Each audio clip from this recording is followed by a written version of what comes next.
Jackson was hilarious. He was goofy. He loved to make people laugh. He was a loyal friend. If you were his friend, you were his friend for life. He loved his family. He was outdoorsy. He loved to be on his bike. He loved to be at the beach. He loved to fish. He was just, by all accounts, until the drugs took over, he was just a normal, all-American boy. Didn't love school, wasn't terribly athletic. He enjoyed sports, but he just wasn't terribly athletic. But he was just, and if you go all the way back to his early childhood, he was just the most pleasant, fly by the seat of your pants, have a good time kind of kid you would ever want to meet. And one of my favorite things about him when he was little is we used to talk all the time about nothing and about everything. I think he was happiest in the water, in the pool, in the creek, in the ocean, fishing, body surfing. He loved his little skimboard. Anytime we took a vacation, it was always to someplace that had a beach. And I think that's why he didn't really give us a lot of pushback when we offered to send him to Florida for treatment, because he knew he'd be at the beach. And he was happy there. He is my love of my life, and he's gone. And I feel as though fentanyl took him away from me. If the drug had not existed, I think he would still be alive today. And he may be in bad shape, but I think he would be living, and I'm grateful for this project and the awareness it's bringing. Jackson was 19 years old when he died on June 7th, 2021, of fentanyl poisoning. He had been in Florida for about 6 months. He had had 90 days sober when he relapsed on March 17th. On March 17th, it took them 5 shots of Narcan to bring him back. And between March 17th and June 7th, he would overdose 3 more times. He was in and out of detox facilities, sober houses. Toward the end of May, it really looked like he was getting his bearings. He had a good job. He was excited about his job. June 1st or 2nd, he used with his roommate. June 6th, he was dismissed from his sober house, and he was on his way to rehab. There was urgency, and this I go back to the today thing, and this is what haunts me. Doing things today versus tomorrow. He could have been in recovery at Recovery Unplugged that day. But the decision was made because of his eloquence and him talking us into staying in Florida and attending Recovery Unplugged in Florida. We allowed that to happen. We did not fly him home. The option was to fly him directly to Austin and directly into a bed at Recovery Unplugged in Austin that night. That was the option.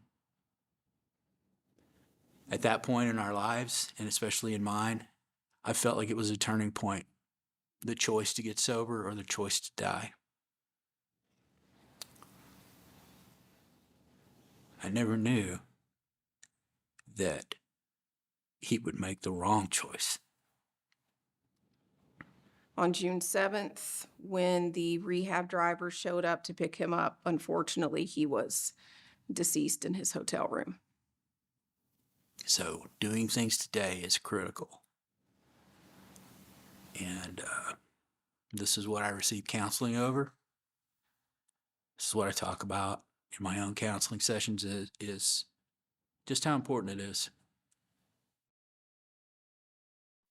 He died at 19. We had about 4.5 years of active addiction.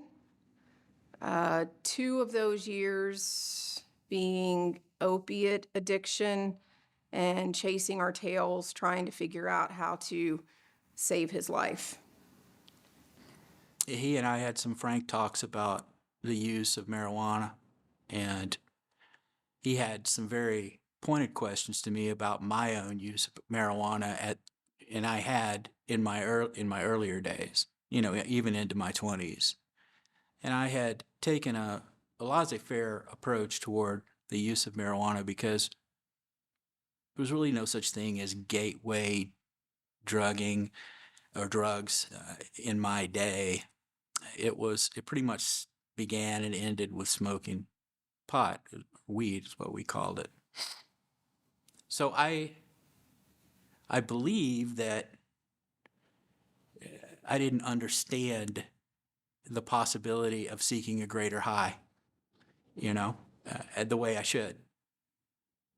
And with the advent of the internet, Snapchat, all of these things that glorify drug use, and they do some good as well, I'll say that. But I just didn't believe that it could progress until the next greatest high. And that's the progression of addiction. It's the next greatest high.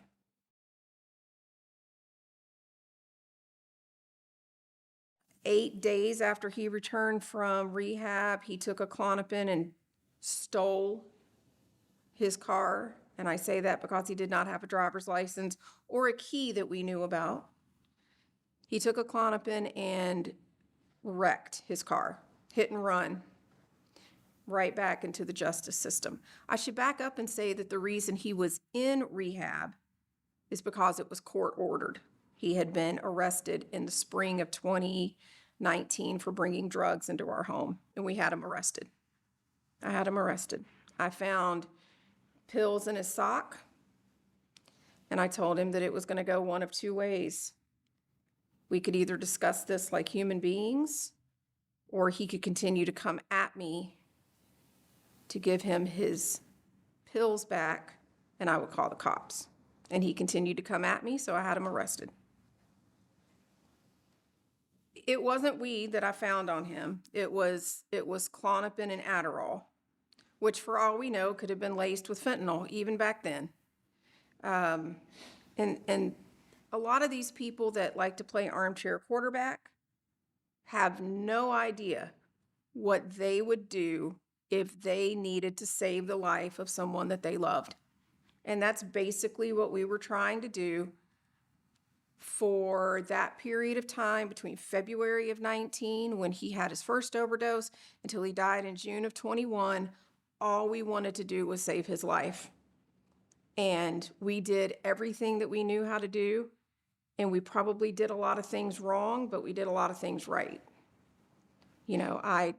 I go to sleep every night knowing that I did everything that I could do for my son to keep him on this earth, and his addiction was too strong.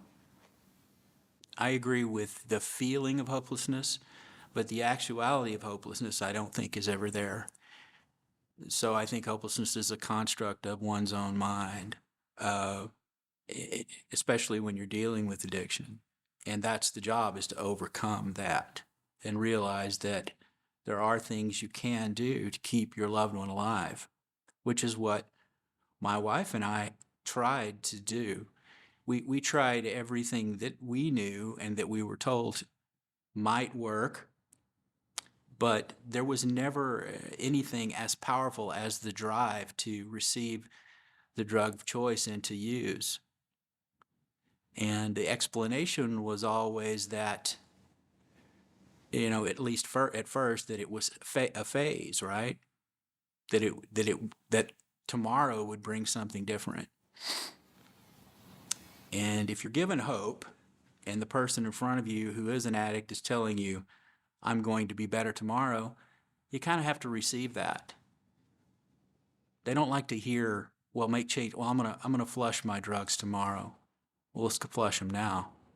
No, we're gonna do it tomorrow, or I'm gonna do it next month, or after I'm out of rehab, things will be better. You know, right now I still want to be an addict, but when I'm out of rehab, I won't want to be an addict. Nothing could be further from the truth. My son tore our house apart when he came back from rehab the first time. Totally tore it apart, looking for drugs the first day. So there is a greater power. The higher power that one seeks as an addict is the drug. You know, if we're looking at the medical definition of poisoning, he was poisoned. If you look at the medical definition of an overdose, he overdosed. Did he ask for this particular drug? No. Did he know that it was in the drug supply? Yes. He had sent me several texts going back to his first relapse in March of 2021 that he knew that there was fentanyl. The drugs in Florida were dirty, and he felt that if he did not stop using, he was going to die. I have no qualms about the way my son lived his life. I am not ashamed of the way he lived or the way he died. He had a disease. Just like my mother-in-law currently has cancer, my son had the disease of addiction. And it wasn't until after he died that I realized just how much of a grip opiates have on the user and the user's brain. My son did not ask to die. He did not ask to die of fentanyl poisoning. I'm pretty sure that he probably asked for his standard cocktail of heroin and Percocet, but he was instead delivered 20 times the normal amount of fentanyl that you or I would use for general pain relief.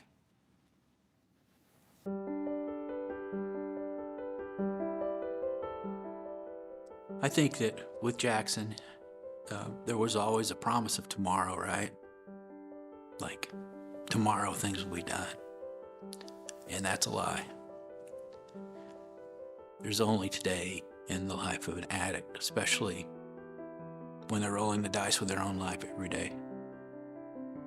So, if there are any fathers out there battling with addiction of a loved one, son or daughter, just know the urgency of it and try to understand that tomorrow is not the right time. Today is the right time to do the things that you're thinking about doing.